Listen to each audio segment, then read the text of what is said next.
엔터테인먼트에서 일하고 싶은 모든 취준생들을 위한 엔터의 모든 것. 합격 보장 엔터 취업 공식 엔터 취업의 정석.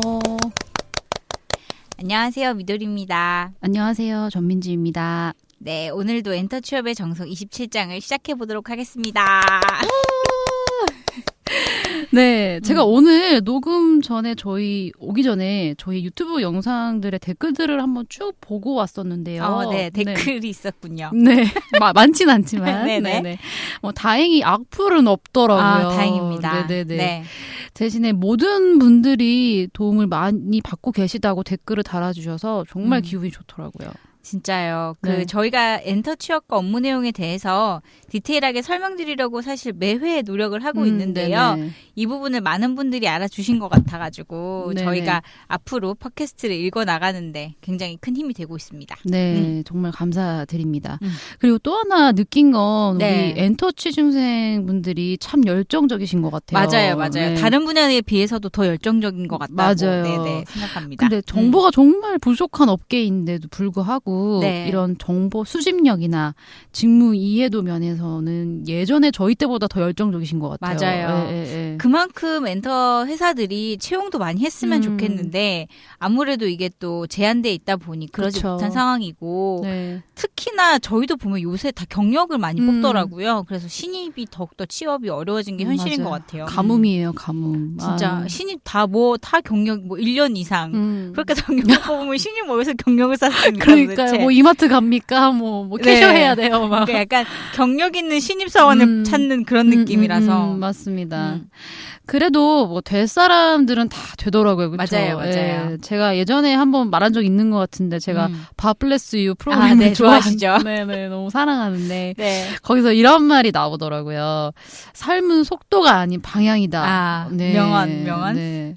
빠르게 취업이 되지 않는다고 해서 너무 조급해하지 마시고요. 준비 열심히 하셔서 본인이 원하는 방향대로 꼭 취업하시기를 바라겠습니다. 네, 응원하겠습니다. 네네. 그러면 이제 오늘 주제에 대해서 한번 소개를 하도록 하겠습니다. 네. 오늘은 바로 자켓 사진 특집입니다. 네. 많은 분들이 자켓 사진은 그럼 어떻게 만들어지는지 굉장히 궁금해하실 것 같아요. 네, 맞습니다. 지난 25장 뮤직비디오 특집 때 반응이 너무 좋아서 이번에는 자켓 사진을 어떻게 기획하고 사진이 나오게 되는 과정 하나하나를 다 짚어보도록 하겠습니다. 네네. 네. 그럼 뭐 시작하기 전에 저도 에피소드 하나 한번 털고 갈게요. 네네네. 네. 그 민지님 일하셨을 때 기억에 남는 자켓 사진 작업이 있으셨나요? 네, 저는 두 가지가 있는데 이제 첫 번째는 제가 이제 메인으로 담당을 해서 처음으로 자켓 사진을 찍었던 거였는데 역사적인 순간이네요. 네, 그게 그 브라운 아이드 걸스 때 나르샤 언니의 네네. 그 나르샤님의 솔로 앨범이었어요. 그 삐리빠빠라고. 맞아요. 그때 그 민지님이 CD 주셨던 기억이 나요. 네네. 그게 제가 처음으로 메인이 되어서 일을 했던 거여가지고 모든 게 이제 신기하면서 또 잘해야 된다는 그 압박감에. 그쵸. 그래서 그런 여러 가지 그 복잡 미묘한 감정들이 섞여 있었던 작업이었던 것 같고 자켓 촬영이었던 것 같고 또 한 가지는 또 저희가 YG로 제가 넘어와서 그 빅뱅 이제 일본 돔 투어를 돌게 되어서 그때 그 포스터 사진이 필요해가지고 그거를 촬영하는 이제 자켓은 아니지만 그래도 사진 촬영이었는데 그게 기억에 남는 게 제가 그러니까 빅뱅 담당자지만 빅뱅 담당자로서 5명이 다 모인 걸 그때 처음 본 거예요. 그쵸. 왜냐면 오셨을 때 또 그 솔로 활동이 굉장히 많았었어가지고. 제가 계속 솔로 앨범만 하다가 5명이 다 모인 걸 제가 완전체를 봤군요. 근데 또 그게 또 묘하더라고요, 기분이. 그래서 좀 뭔가 내가 빅뱅 담당자로서 좀 뿌듯하기도 하고 그러면서 그런 기억이 나더라고요. 네네. 그럼 혹시 미도리 님도 한번 털고 가시죠. 네, 기억에 저도 남는. 털어보도록 하겠습니다. 네, 기억에 남는. 저도 두 가지인데 저도 첫 번째는 그 2010년도에 그 GDN탑의 유닛 앨범이 나왔었거든요. 하이하이. 네네네. 그래서 그때 사실 그때 저는 A&R 팀이 아니었어요. 근데 이제 자켓 사진 촬영 말고 이제 그 GDN 탑에 뭔가 활동을 엮어가지고 이제 메이킹북 같은 게 나왔었는데 그때 제가 담당했던 프로젝트가 뭐였냐면 그때 한창 그 비츠바이 닥터드레라는 헤드폰이 굉장히 핫했었거든요. 기억나시죠? 예. 막 박태환 씨도 하시고 나오고 네, 막 이렇게 맞습니다. 해서 되게 좀 80년대생들이면 다 알 것 같은. 맞아요. 글로벌하게 되게 핫하고 뭐 왠지 또 힙한 사람들은 맞아요. 누구나 가지고 있는 그런 거였는데 그 당시 인싸들은 다 하나씩 갖고 그쵸. 있는. 근데 그때 GDN 탑에 이제 스페셜 에디션이 나왔었어요. 네, 사실 굉장히 이례적으로 거의 이제 뭐 네, 그래서 최초로 어떻게 보면 나온 거였는데 그때 그 헤드폰을 저희가 이제 그 자켓 그러니까 그 메이킹북에 자켓 사진을 넣어야 되는 미션이 있었거든요. 어렵다. 네, 어려워요. 심지어 저는 A&R 팀도 아니었기 때문에 그때 엔터 사업팀에서 말씀하셨던 것처럼 이제 마케팅 팀으로서 뭔가 조율을 하면서 진행을 해야 돼서 굉장히 어려웠고 그래서 지금도 막 구글이나 이런 데서 이제 GDN 탑 찾아보시면 아마 그 헤드폰을 하고 있는 게 또 메인 사진이 돼서 그렇게 됐는데 굉장히 좀 보람도 있었고 힘들었던 프로젝트였고요. 두 번째는 이제 2014년에 그 위너 데뷔 프로젝트를 했을 때인데. 저는 왠지 미도리님이 그거 얘기하실 것 같아요. 그래요? 네, 근데 그때 정말 자켓 사진을 많이 찍었는데 그 중에서도 하나가 그 갤러리에서 이제 패션쇼 컨셉으로 티저 영상과 자켓 사진을 촬영했었어요. 근데 그때 인상에 남은 그 에피소드가 그때 이제 패션쇼다 보니까 그 관객이 필요하잖아요. 패션쇼를 보러 온 관객들이 필요하잖아요. 그래가지고 직원들이 보조 출연을 했었었거든요. 네. 그때 그 모집했던 그게 기억이 나는 것 같아요. 네. 제가 봤을 때 자의 반 타의 반이었던 것 같아요. 거의 타의가 99%였던 것 같긴 한데. 네네. 아무튼 그 실제로 아주 가끔 일정이 타이트하게 진행이 되거나 아니면 이제 갑자기 현장에서 필요한 경우가 생길 경우에 직원들이 갑자기 투입되는 경우도 있잖아요. 많죠. 그런 경우 많아요. 네, 그 민지님도 예전에 한번 뮤직비디오 어디 나왔었던 것 같은데. 네네, 맞아요. 저도 어딘가에 출연했었어요. 네네. 그래서 그 혹시나 그런 상황이 와도 당황하지 말고. 그렇죠.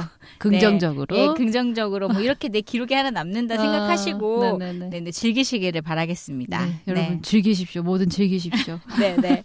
그러면 이제 자켓 사진에 대해서 하나씩 짚어보도록 하겠습니다. 네. 가장 먼저 첫 번째 자켓 사진은 어느 시점에 만들까? 네. 빠밤. 자켓 사진은 언제 만들기 시작해서 언제쯤 사진 완성본이 나오는지 알아보도록 하겠습니다. 네. 자켓 사진도 지난번에 들으셨던 뮤직비디오와 동일한데요. 앨범 발매일이 구체화되고 타이틀 곡이 확정이 되면 뮤직비디오와 거의 동시에 그 컨셉 또는 기획 회의에 들어가게 됩니다. 이때 함께 작업하고 싶은 그 포토그래퍼를 섭외해서 기획 단계부터 함께 머리를 맞대고 컨셉을 고민하기도 합니다. 네네. 그래서 이 A&R 담당자라고 하죠. 앨범을 진행하는 담당자들은 이게 모든 게 동시다발적으로 진행이 되기 때문에 아마 되게 힘든 부분일 거예요. 이 자켓 사진 부분도. 네네. 뭐 특히나 자켓 사진은 뭐 회사 내부에서 컨셉을 지정하고 가는 경우도 있지만 그 포토그래퍼의 감각이나 아이디어로 많은 부분들이 이루어진다고 보시면 됩니다. 네. 그리고 그 포토그래퍼 분들이 사실 모든 일정이 또 다 가능하신 게 아니기 때문에 그렇죠. 여러 명의 후보분들을 좀 미리 좀 알아두시는 것도 좋을 것 같아요. 네네네. 그리고 이제 컨셉이 어느 정도 정리가 되면은 이제 촬영 장소를 또 정리하겠죠. 네네. 촬영 장소에 따라서 세부적인 업무들이 조금 달라지기도 합니다. 네. 그러면 말씀해주신 대로 자켓 사진 장소에 따라 어떤 업무들이 있는지 또 어떤 업무들이 좀 달라지는지 알아보도록 할 텐데요. 빠밤. 촬영 장소에 따라 업무 변동이 많은 팀이 A&R 팀이기 때문에 저희가 A&R 팀 기준에서 좀 설명을 드리도록 할게요. 네. 그렇다면 이제 첫 번째 촬영 장소는 제일 보편적으로 많이 하는 스튜디오인데요. 스튜디오는 포토그래퍼 소유의 스튜디오에서 하기도 하고요. 필요에 따라서 이제 규모가 큰 스튜디오가 필요하다면 대여를 하기도 합니다. 큰 스튜디오 대여 시에는 그 포토그래퍼가 필요로 하는 규모와 사이즈에 맞게 그 포토그래퍼가 직접 섭외해서 알려주는 경우가 대부분이라고 생각하시면 될 것 같습니다. 네네. 그리고 그 스튜디오 촬영 시 날씨와 시간의 영향을 받지 않기 때문에 때문에 조금 더 시간을 여유롭게 사용할 수 있다는 게 장점이고요. 그쵸. 현장에서 전체적인 스케줄 관리는 A&R 직원이 이제 진두지휘하고요. 그 의상, 뭐 착장이라고 하죠. 네. 착장 순서는 아티스트, 스타일리스트, 포토그래퍼, A&R 팀이 협의해서 정하기도 합니다. 네, 이게 참 자켓 촬영할 때 제일 중요한 부분인 것 같아요. 네. 그러니까 뭐 예를 들어서 아주 메이크업이 진하고 머리 세팅을 바꿀 수 없는 그런 컨셉의 사진이 있다면 그거는 좀 뒤로 보내고 이제 좀 약한 화장이나 좀 뭐 이렇게 뭐 생머리의 사진이나 이런 건 좀 앞으로 당기고 맞아요. 그러니까 최대한 수정할 수 있는 시간을 좀 좁힐 수 있게끔 조율하는 게 그렇게 했던 기억이 나네요. 맞아요. 그 A&R 팀이 사실 약간 좀 애매하거나 없는 회사에서는 매니지먼트 팀, 그러니까 매니저분들이 이 업무를 담당하시기도 하죠. 그렇죠. 네네. 그리고 제 기억으로는 스튜디오 촬영이 가장 마음이 편하고 수월했던 것으로 맞아요. 그나마. 네네. 맞아요. 네네. 아무래도 보안 유지도 수월하고 그리고 이제 스태프분들 그 식사 챙기기도 사실 수월하죠. 특히나 우리나라 같은 경우는 그 강남 쪽에 많이 있지 않습니까? 그러면 이제 강남 그 근처에서 맛있는 데가 더 많으니까 챙기기 수월하고 그리고 뭐 그때 보안 유지랑 뭐 아티스트, 스태프들 식사 챙기는 거는 이제 A&R 팀이랑 그다음에 매니지먼트 팀이 같이 이제 도맡아 하게 되고요. 그렇죠. 네네. 스튜디오 촬영은 그 스케줄만 너무 딜레이 안 되면 진짜 괜찮은 것 같아요. 왜냐면 그 뒤에 뭐가 있으면 그거 좀 후달려요. 후달리죠. 언제까지 들어와야 된다고 막 하고. 그게 특히나 스튜디오를 대여했을 때 좀 많이 일이 생기는 것 같아요. 그쵸. 대여했을 때 그 뒤 타임에 뭐 무슨 광고 촬영이 있거나 맞아요. 누가 온다 그러면 막 되게 마음이 급해서. 맞아요. 그리고 스튜디오에 따라서 그 뒤에 백을 다시 화이트로 페인트 칠해야 되는 경우도 생기거든요. 네, 맞아요. 그러면 또 그거 칠하고 말리고 뭐 이런 시간 때문에 또 엄청나게 저희가 빨리 타이트하게 진행해야 된다는 부담감이 있기도 하죠. 그렇죠. 자, 그러면 두 번째는 야외 촬영입니다. 네. 컨셉에 따라 야외 촬영이 필요한 경우 진행하게 되는데요. 그 자켓 사진만을 위해 야외 장소를 섭외해서 진행하는 경우도 있지만 그 뮤직비디오 촬영을 해외나 야외에서 하게 되는 경우에 함께 일정을 잡아서 자켓 사진을 촬영하기도 합니다. 네. 사실 뭐 들으면 아시겠지만 야외 촬영은 그 자체만으로도 정말 힘든데요. 일단은 아티스트의 의상, 메이크업, 헤어를 준비할 수 있는 대기실이 별도로 없는 경우에는 이제 캠핑카 같이 생긴 대기실 차량을 준비를 해야 되고요. 네. 그리고 그 내부가 정말 이제 이 대기실처럼 뭐 거울도 있고 행거도 있고 화장실도 같이 붙어 있죠. 맞아요. 아니 저희가 야외 촬영하다 보면은 가끔 화장실이 없는 데가 되게 그쵸. 많았어요. 네네. 제가 한 번은 그 어떤 촬영을 하는데 거기가 채석장이었어요. 정말 광활한데 돌만 있는. 네네. 그래도 꼭 그런 컨셉을 많이 찍었던 것 같아요. 네. 그런 걸 좋아하는 것 같아요. 네네네. 근데 화장실 1도 없죠. 그쵸, 없죠. 근데 저 아직까지 의문인 게 화장실은 그 아티스트만 쓰는 그 차량, 그러니까 대기실 차량, 거기에만 있거든요. 근데 그 화장실을 쓴 사람은 이제 그 대기실을 쓰는 사람들, 뭐 매니저, 아티스트, 그리고 뭐 저희 A&R 담당자, 뭐 헤어 메이크업 스태프들은 거기를 썼는데 그럼 나머지 예를 들어서 뭐 포토그래퍼나 그런 분들은 어떻게 해결하셨는지 아직까지도 궁금해지네요. 차가 따로 없었어요? 없었어요. 희한하네. 그렇구나. 뭐 또 다른 또 이렇게 해결 방안이 있으셨겠죠. 네, 갑자기 하담이었지만 신비에 붙이는 것으로. 네네네네. 맞습니다. 그리고 이제 죄송합니다. 그리고 컨셉에 맞는 날씨나 시간대를 잘 맞춰야 되기 때문에 이때 그 A&R 담당자와 포토그래퍼는 한 팀이 되어서 스케줄 관리에 힘을 씁니다. 예를 들어 뭐 노을이 지는 배경의 사진을 찍을 건데 계속 시간이 딜레이되면 촬영을 못할 수 있는 상황이 되기 때문이죠. 그쵸. 네네네. 그리고 그 스튜디오 촬영과 마찬가지로 보안 유지와 아티스트 그리고 스텝 식사를 챙기게 되는데요. 특히 보안 유지는 외부에서 너무 어려워요.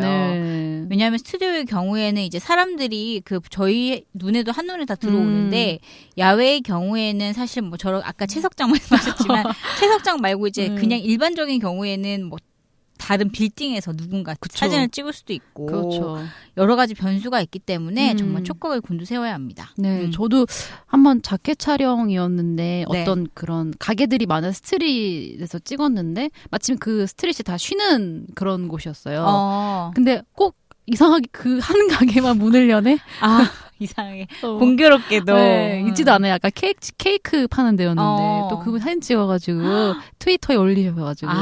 네네네. 네. 또 정리하는 그런 일을 했던 게 기억이 나네요. 네네. 그냥 아니면 이제 앞으로 다 오픈했으면 좋겠어요. 그냥 뭐 찍히는 것도 홍보다. 맞아요. 그냥 찍는데. 네. 왜냐면 A&R 담당자도 이걸 숨기려다 보니까 어려움이 발생하는 거잖아요. 너무 어려운 것 같아요. 그 책임 A&R 담당자한테 묻지 마시고 그냥 다 이제 다 공개하자 이렇게. 맞아. 맞아요. 네. 그리고 해외에서 촬영하게 되는 경우 그 현지 로컬 매니저가 함께하는 경우가 많은데요. 현지 상황에 필요한 부분들을 챙겨주는 역할을 합니다. 그러니까 뭐 장소 섭외부터 통역 그리고 위기 상황의 대처 방법까지 현지에서 우리나라 직원들이 할 수 없는 일들을 도와주고 계시죠. 네네. 사실 어떤 로컬 매니저분과 함께하느냐에 따라서 사실은 그 상황이 너무나 달라지기도 하고요. 네, 컨디션이 많이 달라지는 것 같아요. 네네네. 그때도 말씀드렸지만 그 저희 중국 프로모션 할 때 그 담당자분이 다 얘기 다 했는데 다음날 새로운 담당자분이 나타나는 그런 불상사가 생기지 않도록 네 여러분들은 언제나 해외 프로모션에 가셔서 뭐 너무 뻔한 질문이지만 내일도 당신이 오시는 게 맞냐는 확인은 한번 꼭 해보시면 좋을 것 같아요. 변수가 너무 많아요. 해외는. 맞습니다. 네네. 그러면 이제 자켓 사진 어떤 부서가 함께 협업할까? 빠밤. 네. 자켓 사진이 만들어질 때 엔터 내에 어떤 부서들이 함께 협업하는지 알아보도록 하겠습니다. 네. 가장 먼저 앞에서도 언급했지만 자켓 사진 제작을 총괄하고 이끌어가는 A&R 팀입니다. 네. 앨범 기획과 제작을 담당하기 때문에 뮤직비디오와 자켓 사진도 당연히 따라오는 업무 중에 하나고요. 자켓 사진도 참 빡센 업무 중 하나라고 생각을 합니다. 네네. 그 뮤직비디오 업무와 겹칠 수도 있는데요. 회사마다 그 A&R 팀 역할이 다르겠지만 뭐 정말 국수근만 하는 A&R 팀도 있기 때문에 대체적으로 이제 하는 일을 살펴보면 포토그래퍼 섭외 그리고 자켓 촬영과 관련된 모든 회의에 참석하고 필요한 부서가 있다면 협업을 요청하고 그리고 그 부서에서 이제 요청한 업무들을 잘 진행하시고 있는지를 팔로우해야 됩니다. 그렇죠. 그리고 사진 촬영 후에 사진 데이터 원본들을 모두 받아서 셀렉하는 작업도 A&R 팀에서 맡아서 합니다. 맞아요. 뭐 이 사진들은 보정이 안 된 날것의 사진이기 때문에 유출이 되지 않도록 특별히 신경을 써야 합니다. 네. 사진 셀렉의 경우에는 아티스트 성향에 따라서 아티스트와 함께 고르기도 하는데요. 이때 함께 고른 사진을 잘 정리해 주신 건 매우 중요합니다. 아주 중요하네요. 네, 그래서 꼭 그 펜과 노트를 함께 챙겨서 사진 셀렉을 꼭 하시면 됩니다. 셀렉이 되지 않은 사진인데 공개가 돼버리면 큰일 나겠죠. 너무 큰일 나죠. 네, 그래서 정신을 바짝 차리고 사진을 잘 정리하는 게 A&R 팀의 역할입니다. 네, 그리고 이 부분도 뮤직비디오와 마찬가지로 자켓 사진의 예산을 회사와 협의하고 또 그 예산에 맞게 자켓 사진 제작비 견적이 나올 수 있도록 힘을 씁니다. 네. 그리고 그 보정이 완료된 자켓 사진 추정본들을 잘 가지고 있다가 필요한 타이밍에 협업 부서에 전달하는 역할도 합니다. 네, 참 많은 일을 하네요. 이렇게 놓고 보니까. 근데 정말 이게 사진이 중요한 것 같아요. 굉장히 책임감도 막중하고. 그렇죠. 그러니까 엔터의 정서와 엔터의 정서를 모르는 분들이 제일 좀 많이 혼돈하실 수 있는 정서가 바로 사진에 대한 부분이 아닐까. 맞는 것 같아요. 네, 싶어요. 아무래도 영상은 어느 분들도 다 약간 좀 무겁게 좀 생각하시는 분들이 많은 것 같은데 맞아요. 사진은 정말 가볍게 생각하시는 분들이 많아가지고. 그래가지고 뭐 이런 사진 괜찮지 않아라고 하는데 사실 그게 평생 남는 거기 때문에. 맞아요. 인터넷에 계속 돌아다니니까. 네네. 정말 책임감을 갖고. 맞습니다. 하셔야 될 것 같습니다. 네. 그리고 또 하나 빠질 수 없는 팀이죠. 바로 영상팀입니다. 네. 자켓 사진 촬영 현장을 영상과 사진으로 기록해두는 팀인데요. 뮤직비디오와 마찬가지로 추 프로모션이나 영상집 같은 상품들을 제작을 할 때 영상 콘텐츠들이 필요하기 때문에 이때 영상팀은 모든 촬영 현장에 다 참여한다고 보시면 됩니다. 네네. 네네. 그리고 다음으로는 그 자켓 사진을 활용해서 훌륭한 앨범 패키지를 만드는 디자인 팀입니다. 네. 저희 그때 디자인 특집도 했었죠. 네네. 자켓 사진을 받아서 앨범 디자인을 하고 피로모션에 필요한 온라인 이미지 컨텐츠들을 자켓 사진을 활용해서 작업을 합니다. 네. 그 다음으로는 매니지먼트 팀이죠. 네. 작은 프로젝트부터 큰 프로젝트까지 모든 사항들을 매니지먼트 팀과 항상 상의를 해야 합니다. 네. 예. 아티스트에 관련된 모든 일을 케어하는 팀이기 때문에 항상 잘 공유를 해줘야 됩니다. 네네. 그 네. 독단적으로 진행하면 절대로 안 되죠. 큰일 납니다. 네네. 네. 진짜 자켓 사진 촬영하는데도 정말 많은 부서들이 움직이네요. 네. 정말 자켓도 뮤직비디오만큼 힘든 작업인 것 같아요. 네, 정말 이것도 만만한 일이 아닌 것 같아요. 아, 그쵸. 맞아. 네, 그러면 오늘도 바로 정리하는 순서. 네. 바로 단계별 정리를 한번 들어가 보도록 하겠습니다. 네. 빠밤. 네. 저희 주특기죠. 네. 단계별 정리. 그럼 네. 한 단계씩 설명을 드려보도록 하겠습니다. 네, 첫 번째 단계는 컨셉 기획 및 섭외입니다. 어떤 컨셉으로 진행할지 프로듀서, 아티스트, A&R 팀이 아이디어 회의를 합니다. 그리고 이 컨셉을 가장 잘 표현해 주실 포토그래퍼와 헤메스 스텝은 누가 있을지 탐색하고 섭외하는 과정입니다. 네, 그리고 두 번째 단계는 촬영입니다. 앞서 말씀드린 내용대로 촬영 장소에 맞게 그리고 그 상황에 맞게 촬영 업무들을 진행합니다. 네. 그리고 세 번째 단계는 셀렉 및 보정입니다. 촬영 원본 이미지 데이터를 모두 받아서 셀렉하는 단계입니다. 그리고 어떤 부분이 보정과 수정이 필요한지 매의 눈으로 잘 체크하셔서 포토그래퍼에게 전달하는 것도 매우 중요한 업무 중 하나입니다. 네, 그리고 마지막 네 번째 단계는 최종 완성입니다. 최종적으로 보정이 완성된 사진이 문제가 없는지 확인을 하고요. 네. 필요한 부서에 공유를 합니다. 정말 이 단계까지 힘겹게 오네요. 네.